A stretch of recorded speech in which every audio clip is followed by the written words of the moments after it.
Maka saya hanya menyarankan, saya boleh mengatakan satu kata yang sangat kasar, persetan dengan itu semua.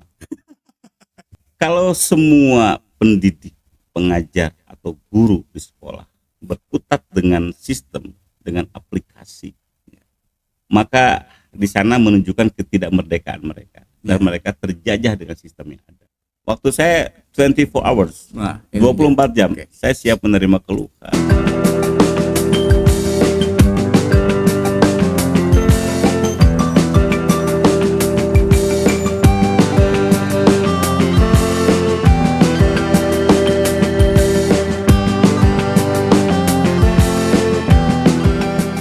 Salam hangat rahayu bagja waluya laju mulus tinekanan pamaksadan. Kawan-kawan di ruang tamu digital ini, sekarang kehadiran tamu istimewa. Stun. Spesial. Spesial. Ada nuansa lain begitu. Jadi untuk pemanis ruangannya juga nih khas. Jadi pas datang, pemanis ruangannya pengen yang agak progresif begitu. Gitu, nah, memang punya latar belakang sih kenapa harus ada Stones. Karena ada ruang-ruang liar di mana saya dulu pada saat muda ekspresi kita tidak tertahan. Sehingga ketika sudah menua, saya ingin mengembalikan suasana itu agar lebih liar lagi gitu. Liar dalam arti bagaimana kita liar berekspresi, liar beride, dan liar mengeluarkan pendapat, sehingga hakikat kemerdekaan itu tidak terikat dan terpasung begitu maksud saya. Oke, nah itulah karakter sosok Kepala Dinas Pendidikan Kota Tasikmalaya, sekaligus ini ya, ini definitifnya. Yang definitifnya ini ya, BPBD. Ya. Kalau Dinas Pendidikan saya PLT, pejabat lillahi ta'ala. Ya itulah artinya ada sisi-sisi lain yang sebetulnya justru ahistoris mungkin ya. Jadi teman-teman pemirsa tidak tahu sebetulnya di balik sosok seorang Ucu Anwar itu ada rangkaian panjang, termasuk ini nih yang progresif ini nih, Stones gitu ya. Ya. Saya sedikit cerita ya kenapa saya menyukai Rolling Stone. Karena sejak SMP saya mengenal lagu-lagu Rolling Stone dan The Beatles itu bagian dari proses pembelajaran. Yeah. Saya sedikit bisa berbicara bahasa Inggris, not so fluently, hanya just a little bit saja dari lagu-lagu Rolling Stone. Yeah. Sehingga lagu-lagu itu seringkali saya terjemahkan. The Beatles lagu-lagunya saya terjemahkan. Sehingga di sana ada new vocabularies, ada kosakata baru yang saya dapatkan, ada bahasa-bahasa puit yang saya dapatkan, sehingga Rolling Stone saya jadikan sebagai tahapan sejarah, starting point saya mengenal tentang bahasa Inggris. Jadi di kantor saya pun poster-poster Rolling Stone itu terpampang dibanding foto-foto kaku yang lain. Karena saya dari Rolling Stone, dari The Beatles saya bisa belajar bahasa Inggris. Kalau dari yang lain saya hanya bisa belajar nama-nama ikan. Nah ini menarik gitu ya, karena ternyata dari sebuah lagu itu ada makna yang bisa kita bisa menuai makna yang jauh begitu. Tidak hanya menikmati alunan ritmiknya saja. Betul. Tapi di sana ternyata ada teks, yang harus dibedah begitu, dan ternyata itu menginspirasi. Dan saya bicara itu di hadapan Pak Dudi. Kang Dudi ini bagi saya sebagai tokoh literasi, sehingga yang namanya literasi yang sudah terseret dengan digitalisasi tidak boleh mati sebetulnya, sebab literasi masih bisa hidup di tengah digitalisasi. Kita bisa bernarasi, bisa menulis lewat digital juga. Artinya literasi tidak boleh mati. Oke. Sepakat ya? Sepakat. Tas duluan. Nah, orang menganggap Rolling Stone itu ya urakan, ya karena seorang seniman yang waktu itu memang sedang mengalami kejayaan, Iya. ya acap kali juga ya perilakunya kan aneh-aneh, unik-unik gitu. Dan ada kalangan yang sebetulnya jadi a priori dengan Oh gitu. iya. Jadi, Sebetulnya tergantung dari persepsi pribadi ya. Kalau saya prinsipnya sejauh mana kita terbawa arus kita tidak terseret. ya, Artinya kita masih punya kendali. So ada yang mengatakan the gun behind the man. Senjata sesuatu yang eh, tergantung orang yang menggunakan. Dan Rolling Stone pun ketika kita menggunakannya untuk hal-hal yang negatif ya seperti itu hasilnya. Tapi kalau kita mau mengambil sisi positifnya banyak hal yang bisa kita rangkum, yang bisa kita ambil. Jadi sudahlah, kita jangan bicara Rolling Stone. Saya orang pendidikan, kita bicara kependidikan saja. Saya orang kebencanaan, kenapa jadi bicara Rolling Stone? sebentar, justru saya ingin tetap mengunci perbincangan di Rolling Stone itu. Yuk, boleh? Ya pendidikan itu kan hal lain, karena pendidikan itu sudah melekat. Siapa orang yang tidak kenal dengan sosok Ucu Anwar gitu. Sekarang juga ya sayapnya melebar gitu dari BPBD ke pendidikan Melebar gitu. tapi tidak mengepak. Nah itu kenapa Rolling Stone masih itu? Adakah salah satu lirik atau lagu tertentu yang terkesan begitu? Ya, ada beberapa lagu yang menjadi catatan dalam kehidupan saya. Misalnya salah satu judul lagu Paint in Black. Selalu diilustrasikan dengan suasana perang dan sebagainya.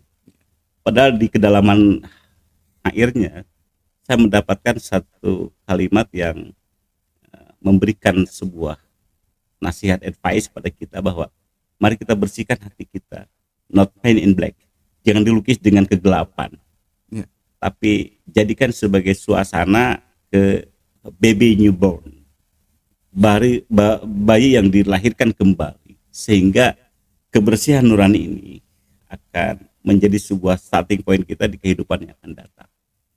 Itu ada beberapa lirik yang sedang saya nikmati dan saya dalami pemaknaannya, sehingga kita tidak terbawa arus dalam suasana euforia Rolling Stone yang urakan dan jingkrak-jingkrak begitu.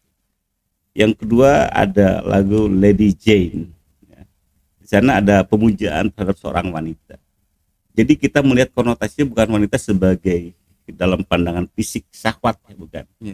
Tapi pemujaan terhadap wanita secara utuh. Sebab ibu kita kan juga seorang perempuan yang harus kita agungkan.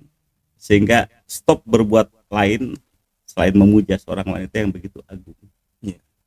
Lalu ada juga lagu perjuangan tentang mendapatkan seorang wanita yang hanya berpikir tentang materialistis, yaitu Hard Woman. Itu di singlenya Mick Jagger. Sehingga ketika kita melihat wanita yang materialistis, bukan kita harus tetap memujanya dan mengejarnya, tapi just go away, tinggalkan saja. Itu salah satu beberapa pemaknaan judul lagu yang saya dapatkan dari lagu-lagu itu. Dahsyat ya gitu. Dan ternyata sebetulnya dari Paint in Black itu proses pendidikan di sana ada dorongan betul untuk berubah. Hampir semua lagu kecuali lagu-lagu rap yang tidak saya kenal ya. Ada beberapa nuansa pendidikan yang tidak disadari oleh si penikmat atau si penyanyi itu sendiri. Tapi ada kedalaman isi yang tidak dirasakan dan tidak digali oleh si penikmat dan pemusik itu sendiri. Makanya semua aspek kehidupan ini ada makna yang harus kita telusuri, ada makna yang kita gali, dan makna yang harus kita aplikasikan. Termasuk di pendidikan. Kita sudah kehilangan makna di pendidikan. Terutama ketika literasi sudah bergeser pada digitalisasi. Bukan berarti literasinya harus hilang, tapi bagaimana kita beradaptasi, bagaimana kita berasimilasi dengan sebuah perkembangan teknologi. Sekira begitu. Menikmati lagu bukan saja sekadar hiburan, tetapi sosok Ucu Anwar ini bisa juga menuai ajaran begitu, sekaligus tuh lengkap. Dan itu sebetulnya spirit literasi itu di sana. Ya, gitu ya. Terima kasih. Harus menghibur gitu kan. Semua orang jadi gembira. Tapi jangan juga harus terjebak dengan sebuah istilah ketika orang jingkrak dengan lagu brown sugar. Ternyata brown sugar itu sebuah istilah untuk sebuah benda yang diharamkan oleh kita. Iya. Sebuah brown sugar itu hampir mirip dengan hasis atau narkoba kalau zaman sekarang Iya, ya. iya, iya. Jadi bukan brown sugar, bukan gula aren maksudnya, bukan gula coklat. Iya, iya, Tapi iya, ada iya. istilah Oke. di sana di Amerika. Iya. Ternyata brown sugar itu sebuah istilah untuk narkoba. Iya. Ya, itu dia. Makanya memang ada sisi-sisi lain yang sebetulnya kan ada kode-kode budaya Betul. di sana yang sebetulnya tidak melulu ya kita juga cangkok kan gitu. Tapi tadi esensinya adalah ada ajaran di sana yang bisa kita terapkan gitu. Semacam spirit, ternyata ada perubahan gitu ya. Dorongan untuk berubah dari yang buruk ke baik. Mudah-mudahan spirit Sehingga- perubahan yang ya, tidak politis tapi ya. ya betul, betul. Dan artinya ya pun sudah selesai Oh, itu. sudah selesai. Oke. Itu sudah selesai, makna itu sekarang sudah bebas. Sepakat. Sudah milik semua orang gitu. Dan ya sebetulnya ini kan berlaku untuk siapapun begitu. Saya kemarin ini ngobrol-ngobrol aja ketemu alumni Unpad, dan di sana ternyata yelnya itu ya ada simbol-simbol calon tertentu gitu. Tetapi ya itu dia, makanya kita sering terjebak oleh simbol-simbol itu dan sulit untuk move on gitu. Ya. Padahal sebetulnya itu kan ya besok lusa siapa tahu berubah. Ya, di Indonesia ini sedang gandrung dengan simbolais, Ya. dan gandrung dengan jargon. Juga gandrung dengan singkatan-singkatan. Ya. Padahal ibu kita dulu memberikan nama dengan ngabubur berem, ngabubur bodas, Ya. sehingga nama tidak perlu disingkat. Ya. Sebab kalau Ucu Anwar Surahman disingkat kan jadi beda arti kan. Ya. Jadi UAS, dikiranya Ustadz Abdul Somad gitu kan. Nah, jadi kalau semua disingkat jadi tidak indah begitu ya. Iya. Jadi indahnya itu bagaimana kita mencerna sebuah istilah menjadi sesuatu yang berguna dan bermanfaat. Iya. Jadi jangan disederhanakan sesuatu itu. Ya, oke. Termasuk ya kita juga sekarang ya membebaskan makna dari hal-hal yang sifatnya katakanlah seperti tempo hari ya gitu. Karena sebetulnya kan sekarang itu kita sudah mulai ya seperti hari-hari biasa lah begitu. Dan kalau ngobrol kemarin ya, kalau tadi konteksnya kita harus hati-hati juga terhadap pilihan kata diksi itu, jadi dianggap milik kalangan tertentu. Padahal kan itu ya ketika kita menggunakan diksi itu ya masih saja ada orang yang bilang oh kubu ini nih loh gitu. Padahal enggak kan gitu. Makanya tadi saya pancing sebentar, tapi tidak kan.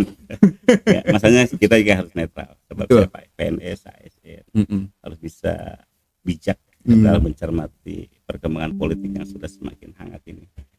Tapi ngobrol-ngobrol, saya kan orang BPBD, Badan Penanggulangan Bencana, dan saya juga PLT Dinas Pendidikan.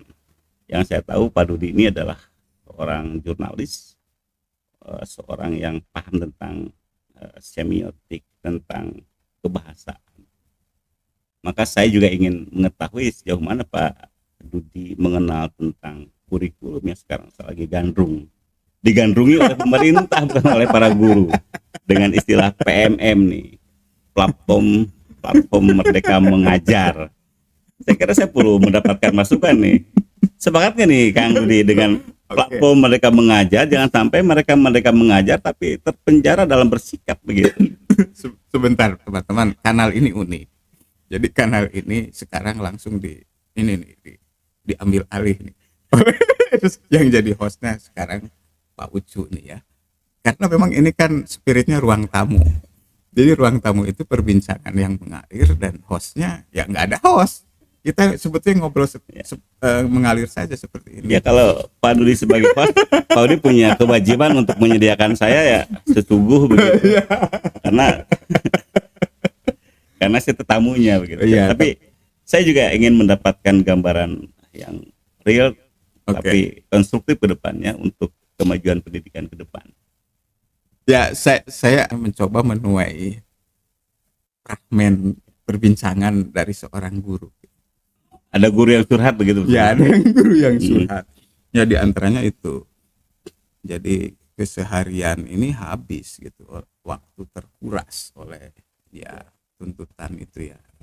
Ya serba digital memang sekarang kan begitu. Dan ini bagus sebetulnya, tetapi dalam beberapa hal juga ya kita harus melihat apakah para guru juga siap gitu ya untuk ya melakukan itu, ataukah memang ya sekarang ini cenderung kalau dari curhatan itu sih tersita gitu, malah merasa dalam tanda petik tertindas begitu ya, karena dia harus mengisi sedikitnya 56 Item gitu ya di tugas-tugas platform ya Merdeka di Mengajar. PMM itu. Iya gitu, dan itu salah satunya yang dirasakan langsung oleh para guru gitu. Oh gitu. Para guru atau seorang guru atau salah satu guru? Hampir semua. Saya pikir para guru, karena ini mewakili dan salah satunya yang lebih mendalam curhatnya ini seorang ini. Oke, Dan ini fenomena nih. masing-masing Ini fenomena menarik nih, Pak Dudi. Ketika kita bicara tentang platform Merdeka Mengajar, tapi mereka ternyata terjajah dengan kondisi dan situasi. Nah, ya. itu dia. Terjajah dengan sistem. Mm-mm. Bagi saya seorang PLT Kadisdik ingin menyampaikan sebuah sedikit ide saja. Kita tidak perlu gusar, tidak perlu terjajah, tidak perlu terpasung dengan berbagai sistem.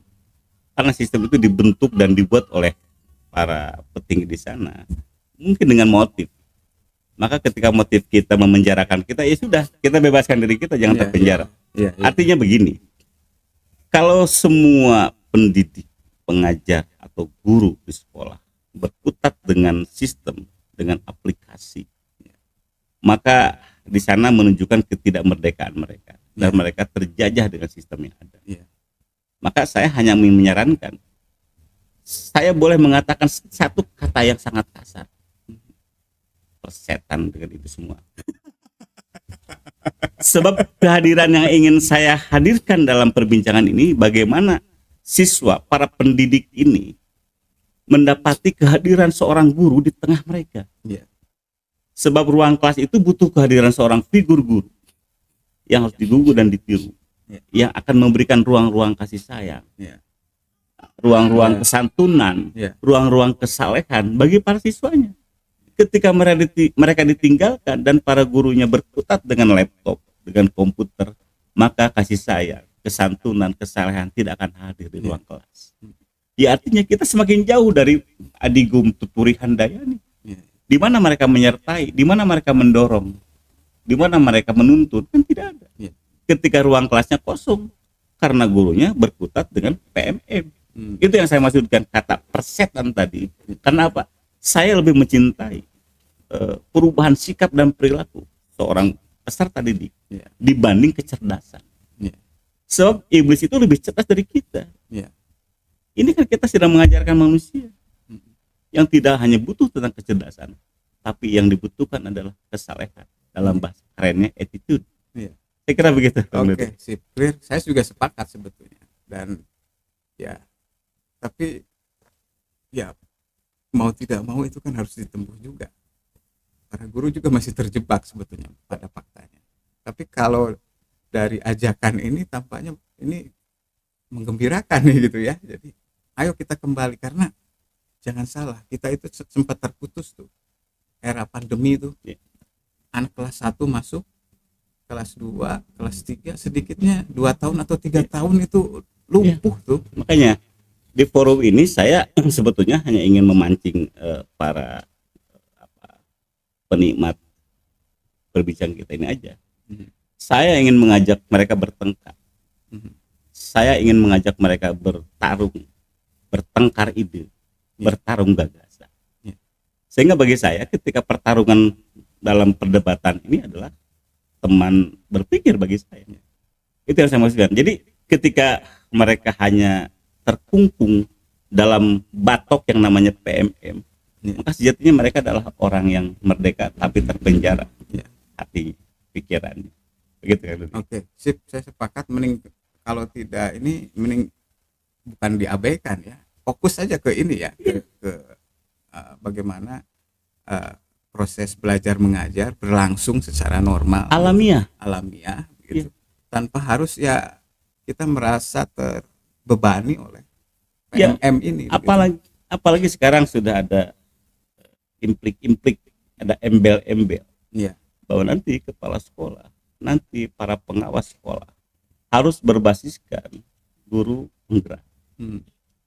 Mereka harus punya sertifikasi guru penggerak. Artinya guru penggerak adalah menjadi tiket untuk menjadi kepala sekolah, untuk menjadi pengawas. Padahal tidak sesederhana itu. Iya. Sertifikasi kan bisa didapatkan dari ruang-ruang online, Iya. dari ruang-ruang frekuensi, tidak offline berhadapan dan teruji cara berpikir, kemerdekaan berpendapat dan sebagainya. Tapi jangan dilupakan ada beberapa kompetensi yang dikuasai oleh seorang pemimpin, misalnya menjadi pemimpin sekolah, jadi kepala sekolah misalnya. Di sana kan bukan hanya ada kompetensi pedagogi, ada kompetensi sosial, ada kompetensi kepribadian. Dalam ruang-ruang frekuensi online itu teruji nggak kompetensi itu? Kan tidak. Jadi yang saya harapkan adalah ketika menjadi pemimpin itu Gus Masagi lah gitu. Ya. Begitu. Oke. Bahkan itu si untuk memenuhi syarat itu juga itu ada masa berlakunya tuh. Ini keluhan lagi nih. Ya. Jadi yang tahun sudah mengumpulkan kan untuk pemenuhan sertifikasi itu yang 56 poin itu kan. Nah, di antaranya ada juga yang sebetulnya dia memasukkan tuh hasil ya katakanlah sertifikat atau apa gitu ya untuk melengkapi itu, tetapi waktunya itu sudah lewat Berbatas limitnya. limit gitu. Nah, Karena itu usia, faktor usia. enggak, itu waktunya waktu si sertifikat itu Masa berlaku sertifikat itu limit. Dan ini juga aneh karena itu kan sebetulnya ini salah satunya yang membuat guru ini nyaris menangis. Begini, Kang Dudi kan seorang penggiat literasi. Ketika kita mendapatkan sebuah sertifikat, ketika berbatas waktu, itu namanya bukan sertifikasi. Sebuah sertifikat itu adalah sebuah penghargaan atas kinerja, atas aktivitas, bukan karena sebuah pesanan. Ya.